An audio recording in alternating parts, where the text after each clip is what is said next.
मेरे प्रिय विद्यार्थियों को नमस्कार, राम राम। आप सभी का स्वागत है मैथमेटिक्स के आज के सेशन में। मेरे विद्यार्थियों, अपने निशुल्क मैथमेटिक्स का कोर्स शुरू कर रखा है और आपको YouTube पर एकदम निशुल्क कोर्स प्रोवाइड करवाया जा रहा है, जो कि केवल और केवल एसएससी और रेलवे की परीक्षाओं को लेकर अति महत्वपूर्ण है, जिसके अंदर अपने टॉपिक डिस्कस कर रहे थे आपके अरिथमेटिक का प्रॉफिट एंड लॉस, अर्थात लाभ और हानि। प्रीवियस मैंने आपको इसका पार्ट 2 पढ़ाया था मेरे बच्चों, और आज अपने पढ़ेंगे पार्ट 3। और पार्ट 3 में आज अपने कुछ बेहतरीन टाइप के क्वेश्चन आपके लिए लेकर आए हैं, और इन टाइप से रिलेटेड क्वेश्चन आपके एसएससी रेलवे में डेफिनेटली पूछे जाते हैं। तो जितने भी प्रिय विद्यार्थी सेशन को देख रहे हैं, कृपया करके ज़्यादा से ज़्यादा शेयर करें। चलिए कॉपी पेन लेकर जरूर बैठे, साथ साथ में शुरू करते हैं बिना देरी किए हुए आज का सेशन। पहला प्रश्न आपकी स्क्रीन पर। अच्छा, प्रश्न करने से पहले टाइप अपने थोड़ा डिस्कस कर लेते हैं कि आज का जो टाइप है वो किस पर डिपेंडेंट है। यहाँ पर अगर आप देखें तो लिखा गया है जी, increase the CP and SP are both. मतलब कि अगर कॉस्ट प्राइस, मेरा क्रय मूल्य और मेरा विक्रय मूल्य यानी एसपी, अगर दोनों को बढ़ाया या घटाया जाए, या तो बढ़ाया जाए या घटाया जाए, तो अपने से एग्जामिनर पूछता है कि उसका क्रय मूल्य क्या होगा। कभी कभी इसके अंदर विक्रय मूल्य भी पूछ लेता है, यानी एसपी भी पूछ लेता है। ठीक है, तो ये बहुत ही बेसिक और बहुत इंपॉर्टेंट। आज मैं 2 टाइप आपको पढ़ाने वाला हूँ। एक तो मैंने ये टाइप आपके सामने रखा, और एक मेरे भाई दूसरा टाइप आपको मैं पढ़ाऊंगा, जिसके अति महत्वपूर्ण प्रश्न आपके रेलवे में बहुत अच्छे से आते हैं। एलिगेशन। एलिगेशन अपने आप में एक प्रकार का मेथड है, एक प्रकार की विधि है मेरे बच्चों, जो कि आपके एवरेज में भी लगती है, परसेंटेज में भी लग जाती है, और प्रॉफिट एंड लॉस चैप्टर में भी लगती है, और रेशो में तो लगती है। यानी एलिगेशन अपने यहाँ पर अपने लगाएंगे। प्रॉफिट एंड लॉस चैप्टर में एलिगेशन से रिलेटेड क्वेश्चन कैसे कैसे बनते हैं। तो चलिए शुरुआत करते हैं। इस कॉन्सेप्ट को समझना बहुत जरूरी। यहाँ पे मैंने लिख रखा है इंक्रीज, डिक्रीज भी लिखा जाएगा, यानी कि बढ़ाया या घटाया जाए। कभी कभी तो कहेगा कि सीपी बढ़ा दिया जाए, और कभी कभी कहेगा सीपी घटा दिया जाए। ठीक है, फिर कह देगा कि अगर एसपी बढ़ा दिया जाए यानी विक्रय मूल्य, और या विक्रय मूल्य घटा दिया जाए, तो इन दोनों ही कंडीशन में किस प्रकार की चीजों पर कैसा इफेक्ट पड़ेगा, लाभ होगा, हानि होगी, होगी तो कितनी होगी। नंबर 2, सीपी कैसे निकालेंगे और एसपी कैसे निकालेंगे। तो ये दोनों ही चीजों पर रिलेटेड क्वेश्चन करते हैं। आइए शुरुआत करते हैं बिना देरी को पहले प्रश्न पर। प्रश्न को बड़े ही ध्यानपूर्वक पढ़ना है साथियों। प्रश्न क्या रखा, एक व्यक्ति ने मेरे भाई, ठीक है, एक व्यक्ति ने एक वस्तु खरीदी और उसे 10% की हानि पर बेच दिया। ठीक है, क्या रखा भी 10% लॉस। इसके बाद में कहा कि यदि उसने इसे 30% कम मूल्य पर खरीदा होता, मैंने कहा ना सीपी और एसपी इन दोनों में से एक चीज कम या ज्यादा करेगा, तो 30% कम मूल्य पर खरीदा होता। खरीदने का मतलब है कॉस्ट प्राइस, सीपी। सीपी कर रखा कम, तो कहता है जी 90 रुपए अधिक में बेचा होता तो उससे 35% का लाभ होता। वस्तु का सीपी बताइए। ठीक है, the cost price of the article. ये आपका क्वेश्चन एमटीएस के अंदर पूछा गया एसएससी ने 2022 में। तो चलिए मेरे भाई देखते हैं इस प्रश्न की शुरुआत, और इसका कॉन्सेप्ट क्या है अच्छे से समझना, लैंग्वेज और डाटा को रिलेट करके बढ़िया तरीके से। सीपी नहीं है तो आप सीपी कुछ मानकर चलेंगे। मैंने मान लिया लेट द सीपी ऑफ 100। मैं मान रहा हूं कि मेरा कॉस्ट प्राइस है मेरे भाई 100 रुपए। ठीक है, एग्जामिनर कह रहा है कि 10% की क्या हो रही है, इस पर हानि हो रही है, और 30% कम मूल्य पर इसको खरीदा गया है। ठीक है, चलिए 10% की तो हानि हो रही है और 30% कम मूल्य पर खरीदा गया है। ठीक है, 30% कम मूल्य पर खरीदा गया, 10% की हानि। 10% की हानि का मतलब सर कितने में बेच देंगे इसको, 90 में बेच देंगे। और कम मूल्य में खरीदा गया 30% कम मूल्य में, 30 कम यानी 70 में सर इस प्रोडक्ट को खरीदा गया। ठीक है, सीधा सीधा 100 पर ही वृद्धि, परसेंटेज आपने सीखा, और 100 पर ही कमी। अब आगे बढ़ते हैं यहाँ पे। तो आगे जैसे ही बढ़े तो आपको एक बहुत ही इंपॉर्टेंट चीज देखने को मिली कि अगर 30% कम प्राइस पर मैं खरीद रहा हूं और 90 रुपए, ये तो परसेंट है, प्रतिशत है, और ये रुपीज है 90। ठीक है ना, ये तो 90 रुपए है, मात्रा है, ऐसा समझ सकते हो, अमाउंट कह सकते हो। Amount is not equal two percent. प्रतिशत अमाउंट के तुल्य नहीं होता। प्रतिशत का डाटा अलग होता है, अमाउंट का अलग होता है, ये आपने परसेंटेज में पढ़ा। बट मेरे भाई यहाँ पर क्या रखा है कि 30% जब वो कम खरीदता है ना और 90 में बेचता है, तो उस दौरान उसे 35% का क्या हो रहा है, प्रॉफिट होता है। यानी आप कह सकते हैं कि 35% का प्रॉफिट किस वजह से हो रहा है, जब वो 30% कम मूल्य पर खरीदता है। यानी इस 70 रुपए में जब वो प्रोडक्ट को खरीद रहा है, तब उसको 35 का लाभ होता है एट देन, यानी 35 का लाभ इस 70 पर हो रहा है, ऐसा समझ सकते हो। 35% का लाभ। अब यानी 70 का 35% चाहिए मेरे को। ठीक है, 70 का 35%। बात आ गई समझ में? बहुत ही आसान है। मैं 70% का 35 निकाल लूं, 70% परसेंट रिमूव कर सकता हूं, और 70% की वैल्यू कितनी होती है 7/10, 70% 7/10 होता है, 10% 1/10, तो 70% 10 7/10, 10 से काट दूं, ये लो जी कट गया। 35 7 बार, 35 2 बार, 7 5 के पाड़े से 7 7 49/2, 49/2 कितना आ गया भाई, ठीक है 49/2, 49.5 कह सकते हो, ठीक है, ठीक है, या 24.5 कह सकते हो, यानी इसका लाभ जो आया मेरे भाई वो 24.5 का है। 24 24 48 और 1 49, ठीक है, 24.5 का लाभ आया। 70 का 35%, 24.5, 24.5 का लाभ आया। 70 पर 24.5 का लाभ, तो भाई प्रोडक्ट कितने में बेचेंगे, तो आइए 70 में 24.5 मेरे को ऐड करने हैं, ठीक है, 5 तो 5 चल ही रहा है भाई मेरे, और इधर 4 चल रहा है, और इधर 7 और 2 94.5। अब एग्जामिनर कह रहा है कि शुरुआत में प्रोडक्ट बेचा था 90 का, अब बेच रहा 94.5, ठीक है, 90 से 94.5 कितना ज्यादा बेच रहा भैया, 4.5 अधिक, और एग्जामिनर कह रहा है कि ऐसा करने पर 90 रुपए अधिक में बेचा। 4.5 बराबर 90 है, 1 बराबर कितना आ जाएगा, यहां से पॉइंट हटाया भाई, यहां एक जीरो बढ़ गई, ठीक है, 45 एकम 45 दूनी 90, ये लो जी, 1 बराबर 20 है, सीपी 100 माना था, क्रय मूल्य चाहिए 100 का मान, 20 × 100 कितना आ जाएगा भाई मेरे, 2000 आ जाएगा या नहीं आ जाएगा, option B is the right, 2000 मेरा एकदम सही उत्तर माना जाएगा, ठीक है। तो कहने का मतलब क्या है भाई मेरे, कहने का मतलब यह है, कहने का मतलब ये है मेरे भाई कि यहां पर जो बात आपको कही जा रही है 35% का लाभ लेने की, वो एग्जैक्टली इस डाटा पर हो रहा है, ठीक है। 30% जब वो कम खरीद कर लेकर आता है ना, 30% कम प्राइस पर खरीदता है, तब 35 का लाभ होता है, इस वजह से मेरे भाई वो 90 रुपए ज्यादा में बेच पाता है ना, इस चीज को ध्यान रखना। कंप्लीट है नहीं, इसीलिए भैया 30 कम में खरीदा, तो 100 वाली चीज को 30 कम में खरीदेंगे तो भाई 70 में खरीदेंगे, और 70 पर 35 पर 70 का 35% कितना आ गया 24.5। जैसे डेसिमल डाटा आ जाता है घबराना शुरू कर देते हैं स्टूडेंट्स, ऐसी बात नहीं है, आपको परसेंटेज बहुत अच्छे से पढ़ाया, फ्रैक्शन का इस्तेमाल करें। अब एक नॉर्मल बच्चा इस चीज को कैसे करेगा, 70 का 35%, 70 का 35% हटाया बटा 100 किया, ऐसा नहीं करना भाई, इतना वक्त नहीं है, परसेंटेज हटा के आप 70 के साथ लगा सकते हो। 70% की वैल्यू याद है 7/10 है, यानी 35 का 7/10 चाहिए, ये लो,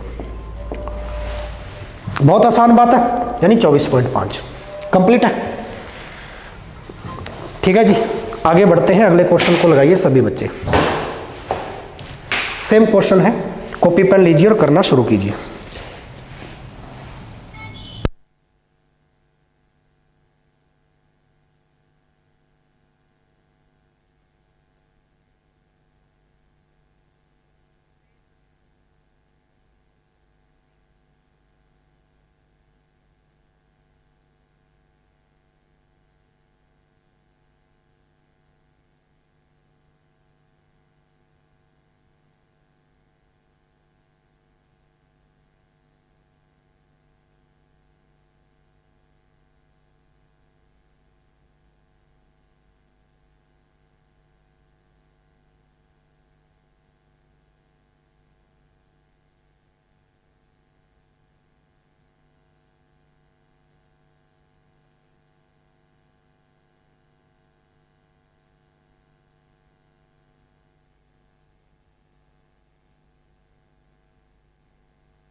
हाँ जी,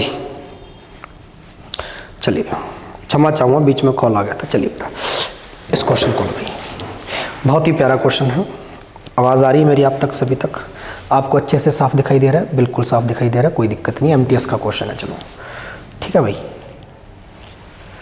कंप्लीट है यहाँ तक। हाँ, इस प्रश्न को लगाइए, बेहतरीन क्वेश्चन है, सेम टू सेम क्वेश्चन है भाई, ठीक है, एक ही टाइप के क्वेश्चन चल रही है। एक व्यक्ति ने, अच्छा अब इस टाइप का एग्जैक्टली कंसेप्ट क्या है, तो वो आपको इस बादल में लिखना है, ठीक है, बरसात भरे बादल में क्या लिखना है कि भाई मेरे, अगर आपका ये लास्ट वाला जो लाभ हो रहा होता है ना, ये लाभ हो रहा होता है घटे गए मूल्य पर या बढ़े हुए मूल्य पर। जैसे इसने कहा ना कि 4% की आनी होती है, उसने 1% के लाभ पर बेचा होता, तो ये 18% का लाभ इस 1% के लाभ पर हो रहा है, इस वजह से उसने 42.5 में अधिक में बेचा। यानी जो लास्ट वाला लाभ होता है, लास्ट में जो लाभ या हानि हो रही है, प्रॉफिट या लॉस, ये किस पर होता है, ये होता है सर जी उसको अधिक या कम में बेचने या खरीदने पर, ऐसा लिख सकते हो, बेचने या खरीदने पर। मेरी बात समझ में आ रही है? ठीक है। और बेचने पर यानी 1% के लाभ पर बेचा, तो इस पर ही भाई मेरे 18% का लाभ अर्जित करना पड़ रहा है इसको। ठीक है, बस ये चीज़ आपको नोट करनी है। तो चलिए, आपने नोट कर ली होगी, अब इसको साफ कर रहे हैं, क्वेश्चन लगाइए। बहुत ही गजब क्वेश्चन है भैया, और इस प्रश्न में डाटा जो दे रखा है मेरे भाई वो 42.5 दे रखा है, डेसिमल नंबर है, थोड़ा सा आपको टाइम लगाएगा ये। सीपी ले लो 100, कॉस्ट प्राइस कितना मान लिया भाई मेरे 100, 4% की हानि पर बेच दिया, 100 में 4 का लॉस कर दूंगा, कितने में बेच दूंगा, 96 में बेच दूंगा प्रोडक्ट। इस बात को यस करो। एग्जामिनर कह रहा है यदि उसने 1% लाभ पर बेचा तो 100 वाली चीज़ को अगर वो कह रहा है कि 1%, 100 पर 1% का 101 में बेचा होता, तो इस दौरान कहता है जी उससे 18% का लाभ होता है। इसको एक बार छोड़ दो, सीधा सीधा पकड़ो लास्ट वाले लाभ, यानी इस पर 18% का लाभ हो रहा है, इसका 18% चाहिए। ठीक है, 101 का 18। अब बहुत बार बच्चा क्या करता है, इस 101 का 18% निकाल रहा है। ठीक है, तो दो तरीके, 100 का 18% तो 18 आ जाएगा, 1 का 18% चाहिए मेरे को। ठीक है, 1 का 18%, 101 है ना, 1 का 18% चाहिए। ठीक है, 1 का 18%, भाई 100 का 18%, इसमें 100 है तो 18 ही आ गया। 1 का 18%, परसेंट हटाएंगे बटा में 100, 9 50, 9/50, 18 में 9/50 जोड़ना, ये लो। ठीक है, 18 5 90, 9 हो गया, और एक ये 0, 900 में 9 जोड़ेंगे 900, 9/50। अच्छी बात समझे भाई, यानी कि इसका 101 का 18% निकालेंगे तो 909 बटा कितना आएगा भाई मेरे 50। एक तरीका ये करने का। दूसरा, आप डायरेक्ट निकालना चाह रहे हो क्योंकि डिफिकल्ट डाटा है, इस चीज़ को थोड़ा एक्सप्लेन कर देता हूँ, समझ लो, तो आप ऐसा भी कर सकते थे। ये लो 9/50, बात तो एक ही है, 9 का गुना 101 से करेंगे तो 909/50। ठीक है, अब 909/50 है तो 50 का भाग दे लो भैया इसमें, बहुत अच्छी बात है। ठीक है, जैसे इसमें दिया 50 से कम 50, यहाँ बच गए 40, 409। ठीक है, 409 बच गई, 50 का भाग दे देती है। 50 का इंटू में 4 से करता हूँ, इंटू में 5 से, इंटू में करता हूँ भैया मेरे 8 से, 8 5 40, 400। ठीक है, 8 बार जाएगा 18। ठीक है भाई, 50 8 है 400। ठीक है, 8 बार चला गया, 9 बच गया, कंप्लीट। 50 से कम 50 कंप्लीट है ये तो, 50 से कम 50, 40 बच गया, 409, भाग देंगे 8 बार 400, इधर बच गया कितना 9, 18 सही 9/50, ऐसा कह सकते हो। ठीक है, या जो 9 बच गया तो इसमें पॉइंट लगा दो, 9 बच गया 90, 0 बट गई, फिर वही चीज़ आ जाएगी, 50 से कम 50 1, फिर 40 बच गया। ठीक है, और 0 8 बार, 18.18% बन गई, ऐसा कह सकते हो 18.18। यानी इसका जो परसेंट निकाला मैंने भाई वो कितना बना, 18.18%। 18 का गुना भी कर देते तब भी बात अच्छी बन जाती, इतना करने की भी जरूरत नहीं थी। आप ऐसा कर सकते थे, 101 में अगर आपको 18% चाहिए, ठीक है, तो गुना कर दो सीधा सीधा, 18 कम 18 है, बीच में 0, 18 कम 18, परसेंट में कितनी 0 होती है 2, ये लो जी 18.18। तीन तरीके करने के मेरे भाई, दिमाग आपका काम करना चाहिए, आप कौन से लॉजिक से परसेंट निकाल रहे हो, और आसान से आसान सिखाया हुआ है। ठीक है, ये 18% का लाभ है, 101 में 18.18, तो भैया 101 में 18, 119.18% का लाभ हो। 96 वाली चीज को 119.18 में, ठीक है, तो देख लो कितना अधिक हो गया। 119 में से अगर मैं 119.18 में से 96 कम कर दूं, चलो 18 तो चल ही रहा मेरे पास, 9 में से मेरे भाई 6 चला गया 3, 11 में से 9 चलना मेरे को। ठीक है, 9 और 2 11, 23.18 का मेरे को क्या हो रहा है, अधिक में बेचना पड़ रहा है। अंतर आ रहा 23.18 का, 23.18 अधिक में, और एग्जामिनर कह रहा है 42.5 अधिक में। ये लो जी 42.5 अधिक में, एक बराबर कितना आ जाएगा, भाग दे लो 23.18। ठीक है, 100 का मान चाहिए इंटू 100, गजब बात है। इसका पॉइंट हटाया नीचे 0 लग गई, इसका पॉइंट हटाया ऊपर 2 0 लग गई, चलो 0 से 0 कट गई। एग्जामिनर कह रहा है कि मेरे पास बच गया भैया 425, ऊपर बच गया और नीचे बच गया 2318, पूरा कटेगा ये ठीक है, और इनटू कितना चल रहा है 1000। बस ये आपको कैलकुलेट करनी है इतनी चीज़। 2 के पाड़े से काटिए या 5 के पाड़े से काटिए या 3 के पाड़े से काटिए, ठीक है, इतना नंबर कैलकुलेट करना और ये आपको कैलकुलेट स्वयं करनी है। देखना चाहते हैं आप कितना बेहतरीन कर पा रहे हैं इस कैलकुलेशन को, ठीक है, कितने स्पीड से कर पा रहे हैं। दिमाग लगाना, या तो इस पे 3 की विभाजकता लगाए, 8 और 1 9, 9 और 3 12 13 14 नहीं लग रही है, डायरेक्ट 2 से काटो भाई। 2 से कटेंगे तो बेहतरीन चीज़ बन जाएगी, क्योंकि ये भी 2 से कटेगा, ये भी 2 से कटेगा, ठीक है ना। गजब तरीका है, पूरा पूरा एग्जैक्ट आंसर आएगा आपका यहाँ पे। इस वैल्यू को कैलकुलेट करके कमेंट बॉक्स में सभी बच्चे बताएंगे इसका क्या आंसर आ रहा है इस क्वेश्चन का। आगे बढ़े, अच्छा क्वेश्चन था, कैलकुलेशन आपके हाथ में थी और यहाँ मैंने कितना आसान बना दिया आपको। 101 का 18%, जब बीच में 0 आ जाए तो डायरेक्ट गुना कर दिया करो, फिर आपको 3 तरीके लगाने की आवश्यकता नहीं है। आगे बढ़ते हैं अगले क्वेश्चन। एक वस्तु को 10%, सेम क्वेश्चन है भाई, CHSL 2022 में पूछा, लगाइए जल्दी से, बेहतरीन क्वेश्चन। एक वस्तु को 10% लॉस पर बेचा जाता है भाई, एक वस्तु को 10% लॉस पर बेचा जाता है, यदि उसके क्रय मूल्य में 5 रुपए की कमी आ जाए, ठीक है, तो विक्रय मूल्य में 8 रुपए की वृद्धि हो जाती है। ये अच्छा क्वेश्चन है, रुपए में कमी कर रहा है अभी, 5 रुपए की कमी आ जाए, ठीक है, परसेंट नहीं, 5 रुपए की कमी आ जाए। पहले तो परसेंट में हो रहा था, थोड़ा चेंज कर दिया कि अगर रुपए दे दे तो मेरे भाई, ठीक है ना, 5 रुपए की कमी आ जाए, समझना इस बात को। 1 सेकंड क्षमा चाहेंगे, करिए बेटा तब तक।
हाँ भाई, समझ में आई बात या नहीं आई?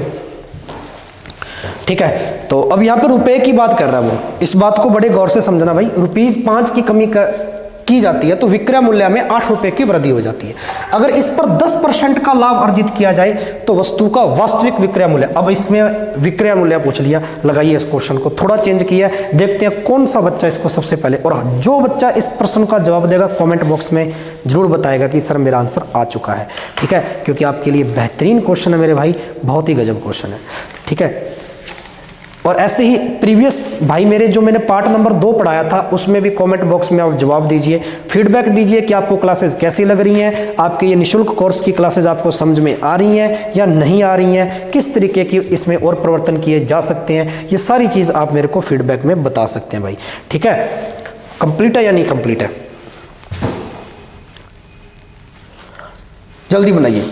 वस्तु को 10% हानि पर बेचा है, सीपी ले लीजिए 100, 10% की हानि कर दीजिए, एसपी आ जाएगा 90। और ये कह रहा है कि अगर मैं क्रय मूल्य में, यानी मेरे सीपी 100 में से 5 की कमी कर दूं, ठीक है, सीपी 100 में से 5 की कमी कर रहा हूं तो विक्रय मूल्य में 8 की वृद्धि हो रही है, विक्रय मूल्य में 8 की वृद्धि हो रही है, और इस वजह से 10% का लाभ भी मिल रहा है मेरे को। चलिए अच्छी बात है, जल्दी बनाओ फिर इस क्वेश्चन को। एसपी पूछा उसने, एसपी यानी विक्रय मूल्य। देखो भाई बहुत आसान क्वेश्चन है, बट इसमें एक चीज आपको लेके चलनी पड़ेगी कि इस पूरे प्रश्न में ना आपके पास एक वैल्यू लेके चलनी पड़ेगी, क्योंकि इसमें रुपए में वृद्धि करी है, 5 की कमी और रुपए में 8 की वृद्धि। परसेंट होता तो सीधा मैं परसेंट निकाल सकता था, इसलिए मेरे को कोई वैल्यू डाटा लेके चलना पड़ेगा। मेरा सीपी ले रहा हूं मेरे भाई मैं 100, एक साथ में XYZ भी लेना पड़ेगा, क्यों? क्योंकि मेरे पास यहाँ पे पैसे में कमी है, परसेंटेज में नहीं है, बार बार कह रहा हूं। इस पर मैंने 10% की हानि खा ली, 100 पर 10 की हानि, तो मेरा एसपी कितना आ जाएगा, सेलिंग प्राइस कितना आ जाएगा, विक्रय मूल्य 90x आ जाएगा, 10 की यानी डायरेक्ट। चलो इतनी बात अगर आपको समझ में आई हो तो यस करो। बहुत छोटे तरीके से समझाऊंगा इस क्वेश्चन को। 5 की कमी कर दी क्रय मूल्य में, सीपी था 100 में 5 की कमी कर दी है, लो ऐसा समझ लो, 100 में 5 की कमी कर दी, इस वजह से 10% का लाभ हो रहा है, वही क्वेश्चन है, तो 10 का लाभ हो रहा है भाई 110/100। लेकिन ये कहता है कि जब आप इस पर लाभ हानि लेते हो तो बेचते हो, और बेचने वाला मूल्य 90 है, और इस 90 में मेरे भाई 8 की वृद्धि हो रही है, ये लो इस 90 में 8 की वृद्धि हो रही है, कह रहा ना विक्रय मूल्य में, लाइन पढ़ो अच्छे से, क्वेश्चन पढ़ा करो, विक्रय मूल्य में 8 की वृद्धि, विक्रय मूल्य में 8 की वृद्धि। अब मेरे को यहाँ पे बस वैल्यू ही चाहिए, एक्स की वैल्यू चाहिए, और कुछ भी नहीं है, 0 से 0 कट गई। देखो बहुत आसान वैल्यू, बस 1 सेकंड में आंसर आ जाएगा भाई, ठीक है, बहुत ही आसान वैल्यू है। इस 11 के अंदर मल्टीप्लाई करेंगे 1100x, 11 पंजा 55, 55, इस 10 का क्रॉस मल्टीप्लाई जाएगा, 10 ये बचेगा नीचे, 900x 90 में 10 का, और प्लस 80, 10 8 80, चलो जी बस कंप्लीट हो गया। कैलकुलेट करना आती है आपको चीजें, ठीक है, तो ये देख लो 1100x 900x, कितने x बच गए, 200x, आगे तो कुछ बचा ही नहीं। 80 में 55 ऐड कर दूंगा, 5 8 5 13 135, x की वैल्यू कितनी आ गई भैया 135/200, बट मेरे को के लिए x की वैल्यू तो नहीं चाहिए, मेरे को सेलिंग प्राइस चाहिए।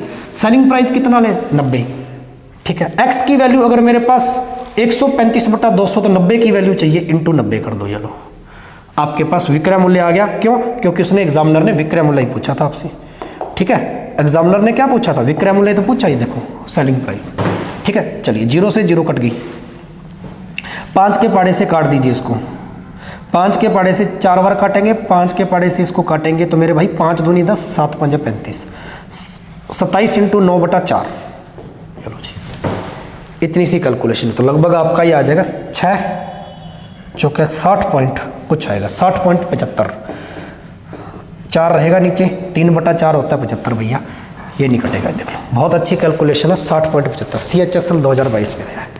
गजब क्वेश्चन है या नहीं है, मजा आया या नहीं आया, क्योंकि अब की बार भाई मेरे परसेंटेज में कमी नहीं की उसने, 5 रुपए में कमी की है, ₹5, ये लिख रखा ₹5, यहाँ पे ₹5 एंड सेलिंग प्राइस, तो जाहिर सी बात है परसेंटेज होता तो मैं 100 से सीधा सीधा परसेंटेज निकाल देता, रुपीज है इसलिए मेरे को कुछ XY लेके चलना पड़ेगा, कोई डाटा लेके चलना पड़ेगा साथ में, ठीक है, तो कोई दिक्कत नहीं है, जैसा जैसा कह रहा वैसा वैसा किया। क्रय मूल्य 100x था, इसमें 5 की कमी कर दी, इस पर कहता है जी, मैंने कहा था ना इसी वाली चीज पर ये लास्ट वाला लाभ या हानि होती है, शुरुआत में पढ़ाया, 10 का लाभ हुआ, इस पर हुआ, इसका 10% 110/100, और कहता जी सेलिंग प्राइस में 8 की वृद्धि कर दी, विक्रय मूल्य में, विक्रय मूल्य 90 था, 90 + 8, बस कैलकुलेट करके x की वैल्यू चाहिए थी, 90 का मान पूछा था, इंटू 90 कर दिया, वैल्यू आ गई। समझ में आई बात या नहीं आई, यस करो कमेंट बॉक्स में भाई, गजब क्वेश्चन है। अगला क्वेश्चन लगाइए, ये कितना प्यारा क्वेश्चन है भाई, एकदम छोटा सा, थोड़ा चेंज कर दिया मैंने। किसी वस्तु के विक्रय मूल्य में 12 की कमी हो जाती है, ₹12 की कमी हो जाने, 5% के लाभ के बदले मेरे को कह रहा है जी 2.5% की हानि हो जाएगी, ये 2 सही 1/2% की हानि है, तो क्रय मूल्य ज्ञात कीजिए। MTS का क्वेश्चन है, हर बच्चा इस प्रश्न को करने की कोशिश करेगा, हर बच्चा करेगा इसको, ठीक है जी, जल्दी बनाओ भाई, स्पीड रखो थोड़ी सी, जो भी बच्चा सेशन देख रहा है कॉपी पेन लेकर पास में बैठा है तो इस बात को मान के चलिए कि आपको स्पीड से काम करना है, ठीक है, अब आपको स्पीड से काम करना है भाई, बहुत ही गजब तरीके से करवा देंगे। ये कह रहा है कि किसी वस्तु के विक्रय मूल्य में 12 की कमी हो जाने पर 5 का लाभ होता है, और 2.5% की हानि होने पर वस्तु का CP पूछा अपने से, ठीक है, वस्तु का क्या पूछा मेरे भाई, CP पूछा। अब CP आपको कुछ लेके चलना पड़ेगा, CP आप 100 रुपये मान सकते हो, CP आप यहाँ पे 200 300 400 100 के पहाड़े का कोई भी नंबर आप CP लेके चल सकते हो, कोई दिक्कत नहीं है, ठीक है, इस बात को समझे या नहीं समझे। बट यहाँ पे देखो 12 की कमी कर रहे हैं, तो 12 के हिसाब से मेरे को टेबल लेके चलनी है, 100 के पहाड़े में 12 के फैक्टर आ रहे हैं ना, 100 के पाड़े में 12 के पाड़े में 3 और 4 आ रहा है, और 100 के पाड़े में 300 और 400 आ रहा है, ठीक है, तो मैं CP कुछ ऐसा नंबर लेके चल लूँ जिससे मेरी 12 वाली कैलकुलेशन आसान हो जाए। 100 भी लेके चल सकते हो, कोई दिक्कत नहीं भाई, कहीं गलत नहीं करोगे, बस 100 में ये है कि थोड़ा फिर वही है कि डाटा थोड़ा हल्का फुल्का, ठीक है। चलिए 100 वाला लेके चल पड़ते हैं, है ना, अगर आप 400 नहीं लेके चल रहे हो, CP मैंने 100 ले लिया, ये लो, मैं मान रहा हूँ मेरा कॉस्ट प्राइस कितना मेरे भाई 100 है, इस पर 5 का लाभ होना है और 5 के लाभ के बदले हानि होगी 2.5 की। अगर मैं 100 पर 5 का लाभ खाऊंगा तो 105 आ जाएगा, बट मैं 2.5 की हानि भी खाऊंगा, इसलिए मेरा डाटा थोड़ा बड़ा बन जाएगा इसमें। ठीक है ना, 2.5 की हानि, इसलिए 100 नहीं ले रहा था। 2.5 का मतलब मेरे भाई 2.5%, यानी 5/2% का लॉस। तो 100 का अगर मैं 5/2% निकालूंगा, 2% हटाएंगे बटा 200, ये लो 2 जीरो से 2.5%। और 100 में अगर मैं 2.5 कम कर दूं, 100 में से अगर मैं 2.5 कम कर दूं भाई मेरे, ठीक है, 2 तो पूरे पर 97.5, 97.5। अब ये डिफिकल्ट बनता जाएगा, मैं 2 तरीकों से करवाऊंगा, पहले 100 वाला से देख लो। 97.5 कैलकुलेशन बड़ी है, आपको खराब करेगी पेपर में अगर आप इस तरीके से कर रहे हो, 100 मान के कर रहे हो। इस बात को समझे या नहीं समझे? 105 वाली चीज को आपने इतने में बेच दिया, कितना कम में बेचा, देखो कमी कितने की होगी। 97.5, 2.5 तो ये हो गया, 105 ये हो गया, यानी 5 ये हो गया और 97.5 ये हो गया, 2.5 यहां और 5 यहां, 7.5 की कमी होगी। और आप कह रहे हो कितने की कमी होगी? 12 की कमी होगी। ठीक है, 7.5 बराबर मेरे भाई 12 है। ठीक है, 1 बराबर कितना है? 12/7.5। 100 का मान पूछा अपने को, सीपी पूछा इंटू 100, पॉइंट हटाया 0 बट गई, 25 दिया 75, 25 चौका 100। ठीक है, 3 से काटेंगे 12 को 4 बार, 4 इंटू 4 कितना आ गया? 16, 160 आ गया। ये लो, कोई दिक्कत नहीं है, 100 से कर लिया आपने, 160 आ गया। इस बात को समझे सभी बच्चे या नहीं समझे? बट यहां भी देखो कैलकुलेशन आपकी, अब यहां तो चलो परसेंटेज पढ़ लिया सीधा 2.5%, 2.5 आ गया, 100 में से 2.5 कम कर दिया। जिस बच्चे की कैलकुलेशन अच्छी है वो कर लेगा 97.5। इसके बदले इतना कर दिया तो कितना कम कर दिया, क्योंकि कमी तो लेके चलनी है, 12 की कमी हो रही है ना। ठीक है, इतने लाभ के बदले इतने हानि में बेचा, तो कितना कम में बेचा? देखो 7.5 कम में बेचा, और एग्जामिनर कह रहा है क्वेश्चन में 12 रुपए कम में बेचा। 7.5 12 एक बराबर है। अगर आप यहाँ पे सीपी 400 लेके चलते ना तो ये पॉइंट में नहीं जाता इतना, ये 97.5 नहीं बनता, इजी बन जाता। बस इतनी सी बात थी, मैं ये समझा रहा था। बट आप इस तरीके से कर लो, 100 मान के कर सकते हो, जो कि आप करते आ रहे हो, कोई दिक्कत नहीं है। अगर मैं 400 सीपी मानूं, फिर बहुत सारे बच्चों के मन में डाउट रहेगा कि सर 400 क्यों मान लिया? 400 इसलिए मान लिया मेरे बच्चे, यहाँ पे पॉइंट नहीं बनाना चाहता मैं, पेपर में कैलकुलेशन ईजी करना चाहता हूँ, टाइम मेरा कम लगे। हाँ है ना? चलिए आगे बढ़ते हैं। चलो, इस कोर्स, इस निःशुल्क कोर्स का ये मतलब नहीं है कि मैं आया और क्वेश्चन पढ़ा दिए। इसका ये भी मतलब है कि एक एक चीज को अपने वैसा तैयार करना जैसा पेपर में अपने को चाहिए। ठीक है, किसी वस्तु को सेम क्वेश्चन 12.5% की हानि के बदले 12.5 के लाभ पर बेच दिया, 13 रुपए अधिक मिलते हैं, वस्तु का सीपी बताओ। सेम क्वेश्चन है भाई, कौन बच्चा करके दिखाएगा? सीजीएल में आया हुआ भाई, प्री में 16 में, कौन बच्चा करके दिखाएगा? जल्दी बताओ इस क्वेश्चन। ठीक है, कौन सा बच्चा करके दिखाएगा? बहुत ही कम सेकंड में इस क्वेश्चन का जवाब चाहिए मेरे को, बहुत ही कम सेकंड में। किसी वस्तु को सीपी वही 100 ले लो, चलो कोई दिक्कत नहीं है, तो इजी बना देगा। ठीक है, 100 ले लो, 100 पर 12.5% की हानि हो रही है, 100 पर 12.5% की हानि। इसीलिए सीपी यहाँ पे एक ऐसा डाटा माना करो जिसका परसेंटेज निकालूं तो इजी हो जाए मेरे लिए। समझ में आ रही बात? अब 12.5 की वैल्यू कितनी होती है? अगर फ्रैक्शन आपके याद है, एक तरीका बताता हूँ बहुत अच्छा। 12.5 की वैल्यू 8 होती है भैया, 1/8। मैं सीपी 8 लेके चल रहा हूँ क्योंकि मुझे पता पूरा काट देगा मेरा। ठीक है, 100 में तो फिर क्या डाटा बड़ा बन जाएगा, पॉइंट में बन जाएगा। पेपर में इतना वक्त नहीं है कि डेसिमल नंबर आप बार बार सॉल्व करते रहो, इसलिए 12.5 की वैल्यू होती है मेरे बच्चे 1/8। सीपी लेके चल रहा हूँ 1/8। हाँ या ना कहोगे इस बात को? 1/8। ठीक है, यानी 8 लेके चल रहा हूं मेरा सीपी। अब 8 का अगर मैं 12.5% प्रॉफिट खा रहा हूं, शुरुआत में उसने कहा 12.5% लॉस के बदले 12.5% प्रॉफिट। ठीक है, तो 12.5% मेरा अगर शुरुआत में प्रॉफिट था, लॉस और लॉस के बदले प्रॉफिट, 12.5% 1/8, 8 का 1/8 1, 8 पर 1 का प्रॉफिट 9। लॉस अगर करूं तो 12.5 का लॉस 12.5 होता है सर 1/8, 8 का 1/8 निकालूंगा, 8 से 8 कट गया, 1 का लॉस, 8 में 1 का लॉस भाई 7 में बेच दूंगा। 8 रुपए में 1 का लॉस कितने में बेचूंगा मेरे बच्चे? 7 में बेच दूंगा, जाहिर सी बात है। इस बात को समझे नहीं? पहले के मुकाबले कितना ज्यादा में बेच रहा हूं सर? 2 यूनिट ज्यादा में बेच रहा हूं, और आप कह रहे हो 13 रुपए ज्यादा में बेच रहा हूं। 2 बराबर 13, 1 बराबर कितना आ जाएगा? 13/2 इंटू सीपी चाहिए 8 का मान, 8 माना था इंटू 8, 13 चौका 52। ठीक है, 52 रुपये आपका क्या आ जाएगा? सीपी। 52 is the right option, C is the right. ठीक है, 8 इसलिए मान के, अब 8 के हिसाब से मेरी कैलकुलेशन कितनी आसान होगी, मैंने सेकंड में आंसर निकाल दिया, ना तो मैं यहाँ पे पॉइंट में गया ना मैं यहाँ पे दशमलव में क्या डायरेक्ट निकाल दिया। अगर 100 लेके चलते सीपी तो 100 पर 12.5 लॉस और 12.5 प्रॉफिट तो चलो ठीक था, 12.5 जोड़ेंगे तो 112.5 बन जाएगा, बट 12.5 का लॉस अगर करोगे ना तो बड़ी बात हो जाएगी भाई आपके लिए, यहाँ डाटा बड़ा बन जाएगा आपके लिए, फिर आप इनके बीच का अंतर 13 के बराबर रखोगे फिर बड़ा बन जाएगा। बस इन्हीं चीज़ों को नेग्लेक्ट करना, इन चीज़ों से बचना है। समझ में आ गई बात? आगे बढ़े, अगला क्वेश्चन लगा। ठीक है, बहुत ही आसान प्रश्न है, जल्दी से लगा लीजिए भाई। एक फल विक्रेता के 2/5 भाग को, बहुत ही इंपॉर्टेंट चीज है, प्रश्न आता है पेपर में, रेलवे ऐसा क्वेश्चन देता है। एक फल विक्रेता फलों के 2/5 भाग को 10% के लाभ पर बेचा, पर शेष को 5% की हानि पर भी बेचा उसने। इस चीज को समझना, यानी पहले तो मेरे भाई वो 10% का प्रॉफिट खा रहा है और फिर कह रहा है कि मैं 5% लॉस पर भी बेच रहा हूं उस प्रोडक्ट को। ऐसा करने के बाद में क्वेश्चन कहता है कि टोटल प्रॉफिट हो रहा 1850 रुपए का, तो मेरे फलों का कुल क्रय मूल्य कितना होगा, यानी मेरा टोटल सीपी पूछा जा रहा है कि फलों का कुल क्रय मूल्य कितना होगा। अच्छा, 2/5 भाग है, मैं मान के चल रहा हूं मेरे 5 भाग है और उसमें से 2 भाग मैंने बेच दिए, 5 में से 2 भाग बेच दिए, शेष कितने भाग बच गए बच्चों? 3 भाग बच गए। ठीक है, 2/5 भाग को, ये लो जी, 2/5 भाग को कहता है जी 10% लाभ पर, लाभ है तो जुड़ जाएगा, 10% प्रॉफिट है भाई, कोई दिक्कत नहीं है यहां पर। शेष फल कितने बच गए? 5 में से 2 तो बेच दिए, 3 बच गए, इन 3 फलों को कहता है जी 5% हानि पर बेच रहा हूं, माइनस का 5 लगा दिया। ये लो, इस बात को कोई बच्चा समझा अच्छे से? कुल लाभ हो रहा है, कुल का मतलब जोड़ होता है सर, 5 के पाड़े से काटूंगा 2 बार, 2 दूनी 4, इधर 5 दिया है 15।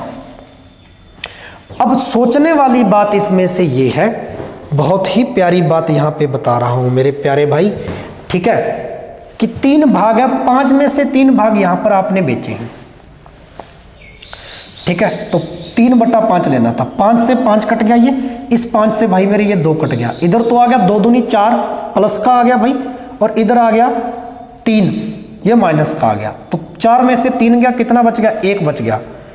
1 बराबर कह रहा है कि टोटल प्रॉफिट कितना हो गया? 1850 का, 1 बराबर 1850 है। ठीक है, 100 का मान पूछा मेरे को, क्रय मूल्य 100 मान के चलता हूं, इंटू 100 कर देंगे, 1850 का गुणा 100 से करूंगा तो भाई 1,85,000 आ जाएगा। बहुत ही प्यारा क्वेश्चन, इतना आसान तरीका आज तक नहीं किसी ने बताया होगा भाई, गजब तरीका बता दिया। बड़े से बड़े प्रश्न को एकदम आराम से किया जा सकता है अगर आप लैंग्वेज बहुत अच्छे से प्रश्न की पढ़ सकते हो और समझ सकते हो, बस लैंग्वेज है। ठीक है, अब एग्जैक्टली इस क्वेश्चन का मतलब समझा दूं आपको तो आपको मजा आ जाएगा, कह दोगे कि गुरुदेव क्या बात बता दी। तो देखिए मेरे भाई, इसका एग्जैक्टली क्या मतलब है, और भी आसान तरीके से बता दूं तो इसको मैं टोटल फ्रूट लेके चल रहा हूं, 2/5 भाग की बात, जब भाग आ जाए ना ऐसा 2/5 भाग, तो मैं मान के चल रहा हूं 5 फल थे, सेब ले लो, 5 संतरे ले लो, चलो संतरे का सीजन चल रहा है, आप नाराज नहीं होने चाहिए, संतरा ही ले लेता हूं भाई। ठीक है, 5 संतरे हैं मेरे भाई आपके पास, ऑरेंज कितने हैं? 5, इसमें से 2 खा गई, शेष कितने बच गए? आप कहोगे सर 3, बचे किसमें से? 5 में से, तो 2 भाग बन गए, 2/3, 3/5। 2/5 वाला भाग है वो 10% लाभ पर बेच रहा है, एक रेडी वाला कह रहा है कि मैं 2/5 यानी 5 में से 2 संतरे 10% प्रॉफिट पर बेचूंगा। प्रॉफिट का मतलब जोड़ना होता है, लॉस का मतलब घटना होता है, बच्चा बच्चा इस बात को जानता है। ठीक है, कुल का मतलब जोड़ होता है क्योंकि कुल लाभ दे रखा है 1850 रुपए का। फिर एग्जामिनर कह रहा है कि शेष फल जो बच गए, 3 फल बच गए 5 में से, ये लो मेरे भाई 3 फल बच गए 5 में से, इनको क्या कहता है जी? 5% के लॉस पर बेचूंगा, माइनस का 5, लॉस का मतलब मेरे भाई माइनस का 5, इतनी सी बात करनी थी। और टोटल कुल जो है वो बराबर आ रहा है 1850 के, क्योंकि कहता है जी लाभ होता है 1850। 5 से 5 कट गया, 5 के पाड़े से 2 बार 10, 2 दूनी 4, इधर तो 4 आ गया भाई, इधर प्लस माइनस माइनस और 3 पड़ा है, 4 में से -3 आ जाएगा तो 1 बच जाएगा। 1 बराबर कितने के हो गया? 1850 बराबर चल रहा था, 1 बराबर 1850, 100 का मान चाहिए था, ये लोग गुना कर दो, 1,85,000 आ जाएगा सीपी आपके संतरे का। बात समझ में आई या नहीं आई? मजा आया? एक लाइन के अंदर आंसर आ गया भाई।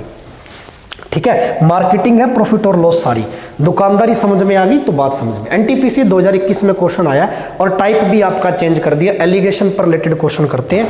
एलिगेशन मेरे प्यारे बच्चों अपने आप में एक विधि है, एक चैप्टर नहीं है, एक आसान सा मेथड है जो कि आप बहुत सारे चैप्टर्स में बहुत सारे प्रश्नों पर लगा सकते हो। जैसे लाभ हानि में भी एलिगेशन लगता है, रेशो में भी लगता है मेरे बच्चे, और ऐसे ही आपके अनुपात समानुपात में भी आपका एलिगेशन लगता है ना।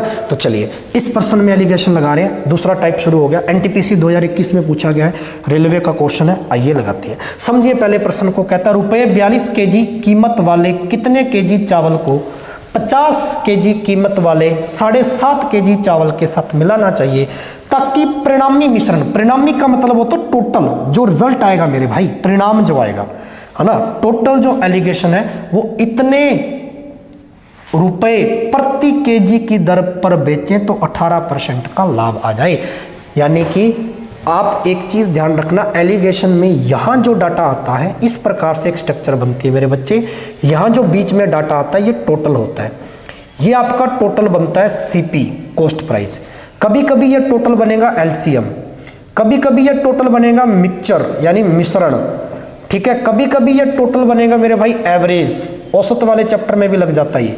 यानी ये बीच वाला डाटा टोटल को रिप्रेजेंट करता है, जो कि ऐसे ऐसे शब्द आपको प्रश्न में देखने को मिलेंगे।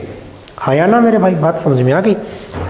चलिए मेरे प्रिय विद्यार्थी, इस बात को भी ध्यान से सोचकर चलो कि आप अगर यहाँ पर कॉस्ट प्राइस लेके चल रहे हो, क्योंकि यहाँ पे टोटल कॉस्ट प्राइस ही होता अपने आप में, लाभ हानि है तो क्रय मूल्य लेना है, तो क्रय मूल्य तो है ही नहीं आपके पास, क्रय मूल्य निकालना पड़ेगा। 53.10 केजी की दर से बेचा है 18 का लाभ लेकर, 18% की वैल्यू। अब जिस बच्चे को 18% की वैल्यू नहीं पता तो क्या करेंगे भाई, गजब बात है नानी, ठीक है। अरे भाई 1/50 की वैल्यू कितनी होती है यार, परसेंट आपने सीखा, खा गए पिछले 6 के 6 पार्ट, आप मजे से बातें बताई थी। 2% 18 बनाना गुना 9 का कर देंगे मेरे भाई, गुना 9 का इधर भी तो कर देंगे। गणित कहता है एक साइड गुना किया दूसरी साइड बराबर में करना पड़ेगा ताकि रेशो एक जैसा रहे। बात समझ में आ गई, ठीक है। तो 9 × 2 18, इधर भी तो मेरे भाई 18% की वैल्यू फ्रैक्शन कितनी है, 9/50। चलिए 50 अगर मेरा सीपी है, 50 पर मैं 9 का लाभ ले लूँ, 59 में बेच दूंगा, और एग्जामिनर कह रहा कितने में बेच दूंगा, 53.10 केजी के हिसाब से बेच दूंगा। 1 का मान कितना आ जाएगा, ये लो 59 का 9 से गुना कर दूं, 1 बन जाएगा, नीम 81, 1, ठीक है, 9 × 5 = 45 और 8 कितना आ जाएगा भैया, 53। बिल्कुल भैया ये जाएगा 9 बार, ठीक है, इतना 9 बार चला गया, ये जीरो पड़ी है और यहाँ वाली हटाऊंगा तो नीचे कितनी जीरो आ जाएंगी, 2 जीरो आ जाएंगे, 1 जीरो से जीरो कट गई, 1 जीरो रहेगी तो कितना बचेगा, 0.9। 1 का मान 0.9 है, 50 का मान कितना आ जाएगा भैया, ये लो 45 आ जाएगा, ठीक है, जीरो के बाद में पॉइंट खत्म। यानी मेरा टोटल सीपी कितना आ गया भाई मेरे, 45। इस कैलकुलेशन को सभी बच्चे समझ पाए या नहीं पाए? इतना वक्त नहीं है आपके पास पेपर में कि आप पॉइंट वाली चीज़ों को ऐसे ऐसे पॉइंट हटाकर जीरो लगाने बैठे, कि मेरे को अगर 50 से 0.9 का गुना करना है तो एक बच्चा सोचेगा मैं यहाँ से पहले पॉइंट हटाऊंगा नीचे जीरो, अरे नहीं, पॉइंट से जीरो कट गई, 9 × 5 = 45, सीधी सीधी। टोटल बीच वाला सीपी 45 आ गया। शुरुआत में कितने केजी में चावल बेच रहा था, 42 केजी चावल बेच रहा था, फिर कितने बेचने हैं, 50 केजी चावल बेचने भाई, ये लो, बस इतनी सी बात थी। एलिगेशन का एक नियम है जो ये कहता है कि जो ऊपर वाले 2 डाटा हैं और जो बीच वाला ये मिडल डाटा है जो आप टोटल लेके चलो, ये डाटा, ये मिडल वाला, इन दोनों में से 1 से तो बड़ा होगा, 1 से छोटा। 42 से तो भाई बड़ा है, 50 से छोटा है, तो एलिगेशन लग जाएगा। बड़े में से छोटा घटा दो, बड़े में से छोटा क्या कर दो मेरे भाई, घटा दो। तो चलिए जल्दी से इस क्वेश्चन को घटा के और सॉल्व करो इस क्वेश्चन को। बात आ गई समझ में? 50 में से 45 कम करेंगे तो कितना आ जाएगा भाई मेरे, 5। इस बात को समझे या नहीं समझे? 50 में से 45 कम करेंगे तो कितना आ गया, 5 कम आ गया। चलिए यहाँ तो आ गया 5 यूनिट, और 45 में से 42, बड़े में से छोटा 3, 5:3 में आ गई दोनों कीमतें। एग्जामिनर कह रहा 7.5 केजी चावल के साथ मिलाना है, मिला दो फिर, 7.5 केजी चावल के साथ मिलाना है। किसको मिलाना 7.5 केजी चावल के साथ? 50 केजी कीमत वाले को। सरेआम लिख रखा प्रश्न में, 50 केजी कीमत वाले को 7.5। 50 केजी कीमत वाले का मान कितना है, 3। 3 अनुपात है जो मिलाने हैं 7.5 के साथ। 7.5 होता है 15 का आधा, 3 बराबर 15 का आधा है, 3 बराबर 15 का आधा, 1 बराबर कितना आ जाएगा 5 का आधा, 5 3 15, 5 बटा 2 2.5 आ जाएगा। 1 बराबर 2.5 है। एग्जामिनर पूछ रहे हैं हमको क्या चाहिए भैया, हमको चाहिए 7.5 kg चावल के साथ मिलाना चाहिए ताकि परिणामी मिश्रण को इतने रुपए में बेचे तो इतने का लाभ अर्जित हो। ठीक है, इस चीज को समझ के चलना है। यानी अपने को 5 kg की वैल्यू चाहिए, इस 5 kg की वैल्यू चाहिए।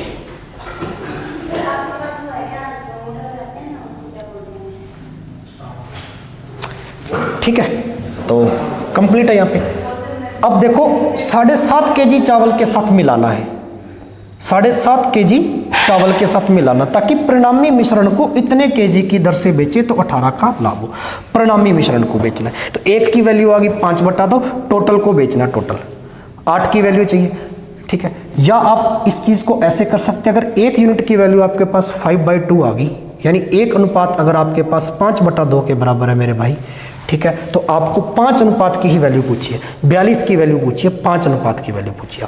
ठीक है, इंटू 5 कर देंगे, 5 इंटू 5 कितना आ जाएगा, 25 का आधा कितना हो जाएगा 12.5। यही आपसे पूछ रहा था, 12.5 आपका बिल्कुल राइट आंसर रहेगा। एनटीपीसी ने पूछा इस क्वेश्चन को, गजब क्वेश्चन। ठीक है, जल्दी से नोट कर लीजिए इस क्वेश्चन। ठीक है, 12.5 भाई यही तो बात पूछी उसने। 42 kg कीमत वाले कितने kg चावल, ये पूछा हाउ मेनी, कितने kg चावल लिख रखा ना, how many kg of rice. तो 42 की वैल्यू पूछी है, 42 का अनुपात 5 है, 1 का मान 5 बटा 2 था, 5 का मान कितना आ जाएगा 25 बटा 2, 25 बटा 2 कितना होता है मेरे भाई 12.5। मिलाकर नहीं पूछी, सिर्फ 5 की वैल्यू पूछी थी 12.5। अच्छे से समझ में आई या नहीं आई? ठीक है, नोट करो जल्दी, स्क्रीनशॉट लो भाई इस क्वेश्चन का। आगे बढ़ता हूँ, अगला क्वेश्चन बहुत ही मज़ेदार क्वेश्चन। आज मैं आपको होमवर्क भी दूंगा कुछ प्रश्नों का, तो आप करेंगे जल्दी से। ठीक है, इस प्रश्न को जल्दी लगाओ, स्पीड से देखते हैं कौन बच्चा सबसे पहले करके आता है इस क्वेश्चन। जल्दी बनाओ। एक व्यापारी ने 640 kg चावल खरीदे, उसने कुछ चावल 20% के लाभ पर और शेष चावल को 5% की हानि पर बेच दिया। पूरे सौदे में 15 का लाभ हुआ। 5% की हानि पर बेचे गए चावल की मात्रा 20% के लाभ पर बेचे गए चावल की मात्रा से अनुपात पूछा सीधा सीधा। फिर इस 640 का तो कोई मतलब ही नहीं रहा। अगर रेशो पूछा है तो मेरे भाई 640 का तो यहाँ पे कोई मतलब ही नहीं रहा। फिर आप कहेंगे नहीं रहा सर, तो देख लो, शुरुआत में कह रहा है कि 20% का लाभ हुआ। लाभ का मतलब प्लस होता है, ये लो 20% का लाभ। हानि हुई 5% की, माइनस का 5। साफ साफ लिख रखा है कि पूरे सौदे में, कुल, पूरा सौदा मतलब टोटल, कुल पूरे सौदे में मेरे भाई 15 का क्या हो गया, लाभ हो गया। तो कुल का मतलब क्या होता है, बीच में रखने हैं सर। यहाँ पे 15 का लाभ है तो प्लस का 15 रख दिया। ये लो, अनुपात चाहिए था यहाँ पे, 20% पर 5% पर अनुपात, यही पूछा है। 5% की हानि और 20% के लाभ पर चावल की मात्रा से अनुपात क्या होगा, रेशो पूछा। क्वेश्चन को साथ साथ में पढ़ते जाओ। अब ये डाटा है वो 1 से तो बड़ा, 1 से -5 से तो बड़ा है, 20 से छोटा है, बड़े में से छोटा कम कर दो। 20 में से 15 चले जाएंगे मेरे भाई, कितना बच जाएगा 5। 15 में से माइनस का 5 चले जाना है, 15 में से माइनस का 5, 20 बच गया। काटेंगे, 5 एकम 5, 5 चौका 20, 4 अनुपात 1 आ गया भाई। Option C will be right. इस 15 में से 15 प्लस का -5 करना, माइनस प्लस 15 और 5 कितना आ गया भाई 20। कैलकुलेशन में आप नहीं फंसोगे छोटी छोटी चीज़ों को लेकर कि सर यहाँ पे माइनस प्लस होता तो कैसे बना, ये आपको बेसिकली याद होनी चाहिए चीज़ें। हाँ या ना, ऑप्शन सी आपका बिल्कुल राइट है। एलिगेशन ऐसे लगाना, मज़ेदार क्वेश्चन। अब इसको 100 मानकर करोगे तो महाभारत हो जाएगी, इसलिए एलिगेशन पर करो। ये क्वेश्चन लगाइए, सुषमा ने 12,000 रुपये में, है ना, 12,500 नहीं 12,000 है। सुषमा ने मेरे भाई 12,500, फिर 12,500 आ रहा है, ये फ्रैक्शन 12,500 की परसेंटेज वाली ना बच्चों, परसेंटेज दिमाग में चलता। 12,000 रुपये में 6 मेज और 12 कुर्सियां खरीदी। ठीक है, ये आर्टिकल है 6 मेज और 12 कुर्सियां, टोटल 18 आर्टिकल हो गया आपके। प्रोडक्ट 18 खरीद लिया उसने, कितने, 12,000 रुपये में। मेज को 15% के लाभ पर, कुर्सी को 10 की हानि पर बेच दी। कुल पर उसको 300 रुपये का लाभ हुआ। ये रुपए में दे दिया लाभ, वाह जी वाह। मेजों की कुल लागत पूछी। अब यहाँ पे रुपए में लाभ दे दिया कुल, अगर परसेंटेज में दे देता तो यहाँ पे रख देते अपने, परसेंटेज में दे देता तो कुल यहाँ पे रख देते। ये डाटा कुल का होता है, टोटल का होता है, इस बात को समझे। बट परसेंटेज में तो दिया नहीं इसने तो पैसे में दे दिया, परसेंटेज बनाना पड़ेगा। 300 का लाभ हुआ भाई, कितने पर हुआ, 12,000 रुपये में जब आपने चीजें बेची। ठीक है, 12,000 रुपये में, और 100 की वैल्यू चाहिए, यानी परसेंट बनाना गुणा 100, 3 जीरो से 3 जीरो कट गई, ये लो जी 4 बार, 4 का भाग दे देंगे 10 में, 2.5% का प्रॉफिट आएगा यहाँ पे, ठीक है जी, 2.5% का प्रॉफिट आएगा। 2.5 का मतलब 5/2।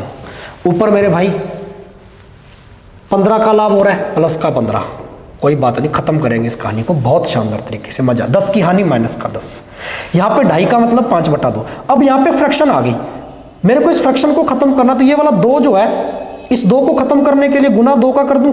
एग्जामिनर कहता है यहाँ भी करना पड़ेगा, एग्जामिनर कहता है यहाँ भी करना पड़ेगा। ये लो भाई मेरे, अब ये खत्म हो गया यहाँ पे, तो मेरा 5 ही बच गया यहाँ, तो 5% टोटल। यहाँ क्या हो जाएगा, 15 दूनी 30, प्लस का 30। इस बात को बड़ी गौर से समझना, मैं चेंज कर रहा हूँ चीज़ों को यहाँ पे, ठीक है। कभी ये नहीं दिया जाता कुल, तो आपको ऐसे निकालना पड़ता है जैसे ये निकाला मैंने। 300 लाभ हुआ टोटल रुपए का, 12,000 पर हुआ, प्रोडक्ट खरीदा कितने में, टोटल 12,000 में, और इंटू 100% बनाने के लिए काटा 2.5 आ गया। 10 दूनी 20, ये माइनस का 20 हानि है। अब 5 देख लो, माइनस के 20 से तो बड़ा है, 30 से छोटा है, 1 से बड़ा 1 से छोटा, अनुपात आ जाएगा यहाँ पे, ठीक है। इधर तो आ गया मेरे भाई कितना, 25, और इधर भी 20 और 5 25, ये इधर माइनस है ना, माइनस करेंगे, माइनस माइनस प्लस, 25/25 कितना कट देंगे, 1:1 भैया, 1:1 आ गया यहाँ पे। यानी टोटल कितना आ गया, टोटल पूछा उसने, मेजों की कुल लागत पूछी है टोटल, 1 और 1 2, 2 अनुपात कितने के बराबर है, टोटल पैसा कितना दिया उसने, 12,000, 2 बराबर 12,000 है भैया। 1 की वैल्यू पूछी है अलग अलग, क्योंकि मेज अलग है, कुर्सी अलग है, 1 की वैल्यू कितनी आ जाएगी, 6,000 आ जाएगी, ठीक है, यही पूछी है भैया। तो मेजों की लागत पूछी है, तो मेज अलग हो गए, कुर्सी अलग हो गए, टोटल 12 में खरीदे हैं, यानी 6,000 में मेज खरीदी है, 6 में 12 कुर्सी खरीदी है। तो मेज की लागत पूछी थी, 6,000 में मेज खरीदे भाई, option A is the right. बात समझ में आ गई या नहीं आ गई, मज़ा आ गया या नहीं आ गया? लाइक कर दो वीडियो को, शेयर कर दो वीडियो को, कमेंट बॉक्स में बताना कि कितना आनंद आया भाई। एलिगेशन कितना बेहतरीन मेथड है, ठीक है, बड़े से बड़े प्रश्न को सॉल्व करने के लिए। और यहाँ जो चीज़ नहीं बने आपको बनानी, जैसे कुल उसने रुपए दे दिया, ठीक है, परसेंटेज होता तो इकाई बराबर होती, ऊपर भी परसेंटेज, नीचे यहाँ भी परसेंटेज, यहाँ भी, बट यहाँ पे परसेंटेज नहीं है लाभ का, तो आपको परसेंटेज बनाना पड़ेगा। उसके लिए आपको ऐसा डाटा दिया जाएगा, कुल 300 रुपये का लाभ हुआ, 12,000 पर हुआ, 300/12 इंटू 100% बना लिया 2.5। अब 2.5 में भी देखो नीचे फ्रैक्शन है, फ्रैक्शन घटानी करनी मुश्किल हो जाती है, तो नीचे वाले को खत्म कर दो, 2 का गुना कर दिया 2 को खत्म करने के लिए, तो 2 का इधर भी करेंगे, 2 का इधर, अनुपात समानुपात लगा दिया, ठीक है। इस प्रकार का स्ट्रक्चर बन गया, घटा दिया भाई 1:1, टोटल लागत 12,000 की, 1 का पूछा मेज का, तो 6,000। आगे बढ़ते हैं, ये लो भाई, ये क्वेश्चन आपके लिए होमवर्क में दे रहा हूं। एक क्वेश्चन कमेंट बॉक्स में बताएंगे, CHSL में आया, सभी बच्चे जल्दी से जल्दी स्क्रीनशॉट लें भाई, 1 सेकंड में। CHSL में पूछा, सेम क्वेश्चन है, 200 दर्जन आम थे, कुछ आमों को 20% लाभ पर 10% लाभ पर बेचा, आमों को बेचने पर 13 का लाभ कमा सकते थे, यानी टोटल यहाँ पे 13 का लाभ है, तो एलिगेशन लग जाएगा भाई, ठीक है। टोटल 13 आ गया, ये लो हिंट भी बता रहे हैं भैया, ये 20 का लाभ है और ये 10 का लाभ है, कंप्लीट। अनुपात निकाल लेना, आपसे पूछा 20 के लाभ पर, स्क्रीनशॉट लो भाई जल्दी से, इस क्वेश्चन ले लिया। कमेंट बॉक्स में हर एक बच्चा इसका आंसर बताएगा भी कि आपका उत्तर आ रहा है या नहीं आ रहा। चलिए भी, ये था आज का अपना पार्ट नंबर 3। मिलते हैं नेक्स्ट पार्ट नंबर 4 में, अच्छे 2 बेहतरीन और टाइप लेकर आपके समक्ष। तब तक के लिए भाई मेरे शुक्रिया। और हाँ, प्रीवियस लेक्चर के भी कमेंट बॉक्स में आपने होमवर्क के क्वेश्चन नहीं डाले, हाँ, तो भाई मेरी ये विशेष तौर पर ध्यान रखें, जो क्वेश्चन आपको प्रतिदिन होमवर्क में दे रहा हूँ, कैलकुलेशन का डाटा दे रहा हूँ, वो आप कमेंट बॉक्स में बताया करें भाई, फीडबैक दें, कितना मजा आ रहा है क्लास में और कहाँ चेंजेस कर सकते हैं। निःशुल्क कोर्स दे रहा हूँ आपको पूरा गणित का भाई, टाइप वाइज, सोच के देखो इस चीज़ को, है ना। तो भाई इस मेहनत को अप्रिशिएट करो और ज़्यादा से ज़्यादा कमेंट बॉक्स में फीडबैक दो कि कैसे आपके आंसर आ रहे हैं, कितने कम समय में आंसर आ रहे हैं और समझ में आ रहा डाटा या नहीं आ रहा, ठीक है। तो चलिए मिलते हैं, तब तक के लिए शुक्रिया। जय हिंद, जय भारत।